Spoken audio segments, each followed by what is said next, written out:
Statements हैं lithium के, हमें बताना है कि वो स्टेटमेंट सही है कि नहीं। पहला स्टेटमेंट है कि lithium is excreted primarily by the kidneys and hence required dose adjustment and renal impairment. तो ये सही स्टेटमेंट है, क्योंकि लिथियम जो है उसका मेनली जो एक्सक्रीशन हो रहा है वो किडनी के द्वारा हो रहा है, इसलिए जो रीनल इम्पेयरमेंट वाले पेशेंट है वहाँ पर सही से एक्सक्रीशन हो नहीं पाता है, तो सीरम में उसका लेवल जो है वो एक तरीके से बढ़ा रहेगा, इसलिए डोज एडजस्टमेंट की जरूरत पड़ेगी। इसी पॉइंट को थोड़ा और डिटेल में समझने के लिए कुछ बातें और हैं कि हमें सीरम लेवल जो है इसका लिथियम का वो रेगुलरली मॉनिटर करना पड़ता है, जहाँ पर जो टारगेट रेंज है वो 0.6 से लेकर के 1.2 के बीच में है, 6 से 12 समझ लो, 0.6 से 1.2 के बीच में है मिली इक्विवेलेंट पर लीटर।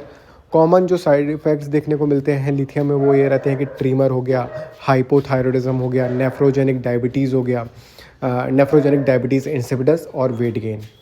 ठीक, अब क्योंकि इसका एक नैरो थेरेपेटिक इंडेक्स है तो यहाँ पर टॉक्सिटी के चांसेस ज़्यादा रहते हैं, और टॉक्सिटी कब देखने को मिलती है जब 1.5 मिली इक्विवेलेंट पर लीटर के ऊपर पहुँच जाता है इसका लेवल, और वहाँ पर हमें क्या क्या देखने को मिलता है, अटेक्सिया, कन्फ्यूज़न और सीजर देखने को मिल सकता है। दूसरा स्टेटमेंट क्या है, दूसरा स्टेटमेंट ये कह रहा है कि थायजाइड डाययूरेटिक्स जो है वो इंक्रीज़ कर देते हैं लिथियम का लेवल सीरम में और प्रिसिपिटेट कर देते हैं टॉक्सिटी को, तो ये भी एक सही स्टेटमेंट है। क्यों, तो इसका मैकेनिज्म किस तरीके से होता है कि थायजाइड क्या है वो सोडियम का लेवल कम करा देता है, हाइपोनेट्रीमिया करा देगा। थायजाइड क्या कराएगा, रिड्यूस कराएगा सोडियम की रीअब्जॉर्प्शन को। ठीक है, तो सोडियम का रीअब्जॉर्प्शन जब नहीं हो पा रहा तो इसलिए सीरम में कम हो गया और हाइपोनेट्रीमिया हो गया। रीअब्जॉर्प्शन हो कहाँ से रहा था, डिस्टल ट्यूब्यूल से हो रहा था, तो वहाँ से उसने होने नहीं दिया, इससे क्या हो गया, लिथियम का जो रीअब्जॉर्प्शन था वो भी इंक्रीज़ हो जाता है। कहाँ से, प्रॉक्सिमल कम्युलेटेड ट्यूब्यूल से। इससे तुम्हारा क्या है कि लिथियम का लेवल बढ़ जाता है सीरम में और रिस्क बढ़ जाता है टॉक्सिटी का। थोड़ा और इस पॉइंट बारे में और डिटेल में अगर देखें तो कौन कौन से और ड्रग हैं जो कि लिथियम के लेवल को बढ़ा सकते हैं, वो है थायजाइड जिसके बारे में हमने अभी बात की। इसके अलावा एनसेड्स, तो पेन की अगर कोई मेडिकेशन चल रही है तो हमें देखना पड़ेगा एनसेड्स तो नहीं दिए जा रहे हैं। बीपी की अगर मेडिकेशन चल रही है तो हमें एस इनहिबिटर्स को देखना पड़ेगा।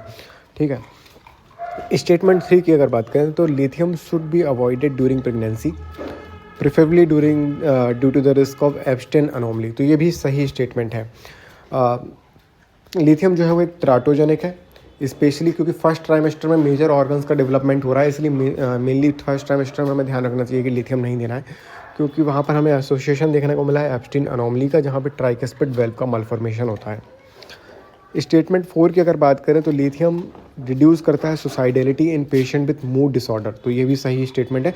तो जितने भी तुम्हारे मूड स्टेबलाइज़र हैं, ये तुम्हारा फर्स्ट लाइन मूड स्टेबलाइज़र है लिथियम, और इसकी एक यूनिक प्रॉपर्टी है ये कि मतलब कि ये तुम्हारा सुसाइडेलिटी को कम करता है, इसलिए जो है इस प्रॉपर्टी के कारण इसको यूज़ किया जाता है बाइपोलर डिसऑर्डर में, मेजर डिप्रेसिव और डिसऑर्डर जहाँ पे सुसाइडेलिटी के चांसेस रहते हैं।